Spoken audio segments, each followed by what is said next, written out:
So our second day began in Flagstaff. Our goal, Amarillo, Texas. 606 miles. We were trying to make up a little bit of time that we had missed. Fortunately for us, Highway 40 became a lot nicer after we left. The one problem we did hit a lot was wind. So with the wind, we did have to slow down a little bit, but it wasn't raining anymore like it was the first day, and we didn't hit snow anymore like we did the first night. So we were able to get that entire 606 miles in, driving a 20-foot RV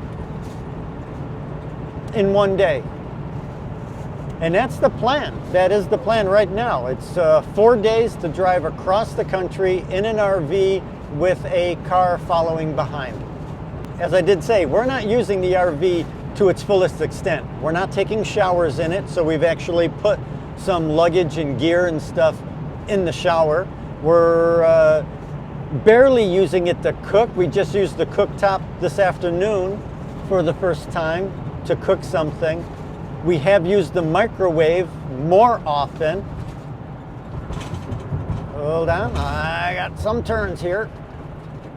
Got a little bit of detour going on here on the good old highway. And now we are back. Whew! If anybody's interested, first couple of days driving look pretty much the same as you're leaving California, all through Arizona, all through New Mexico. All looks pretty much the same, with that one exception of when you're going through Flagstaff. Then you get these beautiful mountains.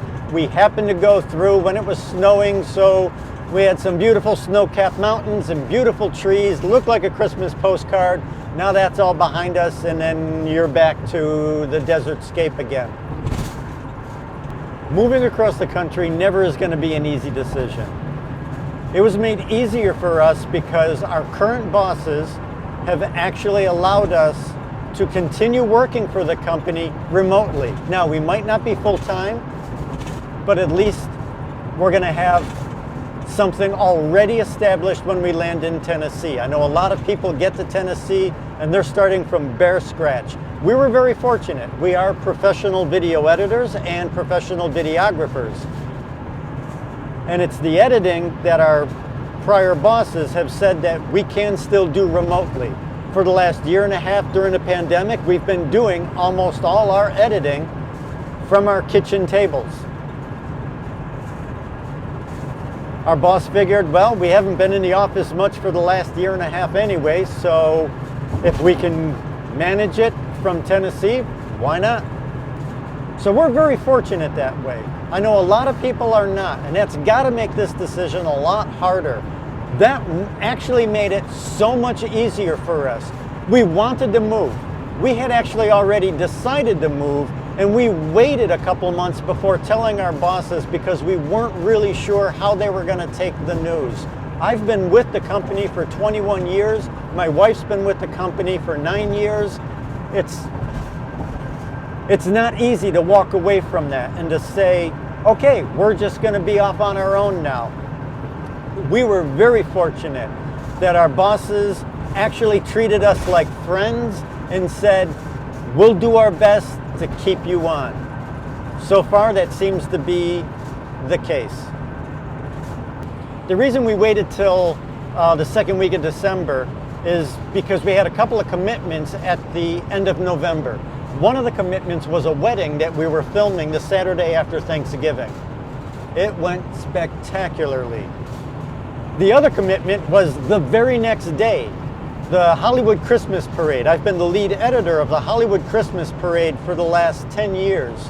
And my wife and I have also been working in the truck for the last several years during the parade.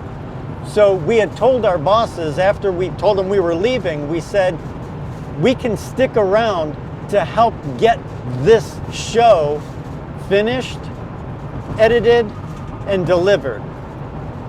It's not an easy show to work on, so I think our bosses were very happy that we took the time out of our potential move to help them with it. Some things I've been noticing while we've been looking for a house online, We haven't obviously seen any physically yet. We didn't want to be somebody that bought a house sight unseen except for photos. We do want to see the house. We want to see the neighborhood, drive the neighborhood. So we decided to wait until we got to Tennessee before we started doing any real house searching. But I have been looking at house listings online, and the thing I've been very interested in is how long houses have been for sale and what they're selling for. 4 or 5 months ago, houses were selling above their asking price. Here it is now, December of 2021, and we're finding that many houses, I'd say at least 50 or 60% of the houses are selling for either asking price or less. So whatever was happening with the housing market, where houses were going insane, seems to be cooling off a little bit, at least for right now. It could simply be because it's December and fewer people are moving, or maybe we're finally hitting that point where the market is changing. I don't know, but it's fortunate for us that the market does seem to have hit the top for right now. Our dog is taking the trip very well. She sleeps a lot. We did not have to drug her. That was a very good thing. She also has not been getting nauseous. She was a little hesitant with trying to do her doggy business for the first day and a half, but we were very happy that by the end of day 2, she finally did her business. My mother-in-law has been also surprisingly very good with the trip. The first day wasn't as good. She got motion sick and we had to cut the drive short. Since then, she's been a lot better.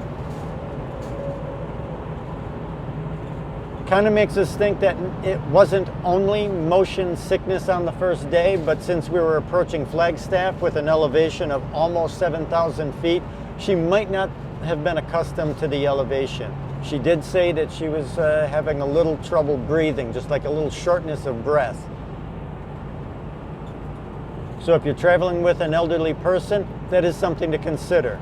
We chose to take the 40 because, quite frankly, it is the straightest route. You could take 10, go deeper down through Texas, through the lower parts of Arizona, New Mexico. You won't hit as many mountains. When we picked up the RV, I've never rented an RV before. I didn't know all the things that could be wrong with an RV. I think they knew that this was a one-way rental, so they were never going to see us as customers again, and they were never going to see this RV again because the people at the RV place gave us what I think was the worst of the lot. This RV has got leaks, it has broken locks, so things either don't open or they don't lock closed. She's locked inside. She can't get out. Well, I can open it. Oh, sorry. Yeah, you have to. Oh, whoa, what happened? Because the door handle is. It's got a lot of issues that we've been having to deal with along the trip. So if you're renting an RV, make sure you check everything, quite literally every lock on every door. Make sure they all work, because if one of them doesn't, then you can't leave the RV alone. You have to be with it at all times, otherwise somebody could literally open up a hatch and steal your stuff. That's my puppy.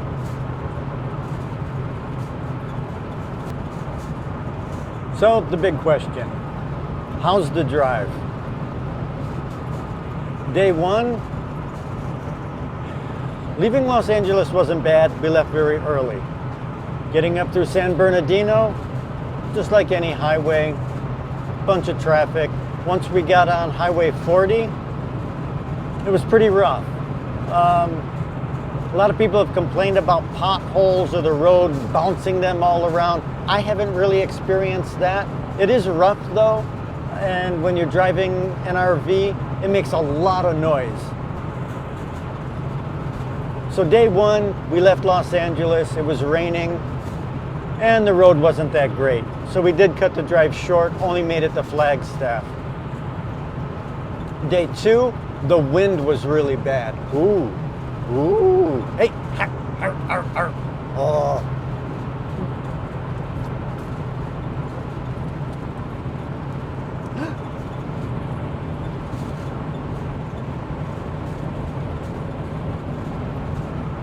Beef jerky. And she's got more. No, this is mine, puppy. It does look a lot like one of the treats we give the dog. So she's probably wondering why we're eating her food. Driving the RV isn't too bad. Day one, with all the bumps on the road, I did drive slower just because the RV was making so much noise I thought it was going to shake apart. You're probably also hearing there's like the screen door is doing a constant rattle. We can't get it to stop.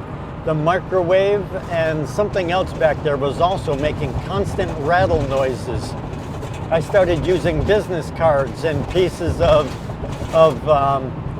cereal box to jam and wedge into little cracks just to stop other things from making so much noise. The steering is a little loose. The steering is a little loose. The reason that matters is because whenever a truck passes you, the wind coming off the front of that truck will push you to the right. You have to anticipate that. You have to, as the truck starts to come up on you, you have to ever so slightly steer into the truck so that when wind pushes you to the right, you're actually going straight. Then you have to counter that. After the truck leaves, the draw behind it is going to pull you to the left. So you want to make sure that you then counter steer slightly the other way. You cannot overdo it or you will go swerving around the lane. And in something this big, you don't want to do that. I haven't been checking the gas mileage on this RV every time we fill up, but I did once and we were getting 10.1 miles to the gallon. I think that's pretty good, especially considering that leg of the journey where I did check it, we were getting hit by a lot of crosswinds coming from the right and pushing us constantly to the left. So that crosswind I know was affecting our mileage, and we still were getting 10.1 miles per gallon. We don't stop a lot.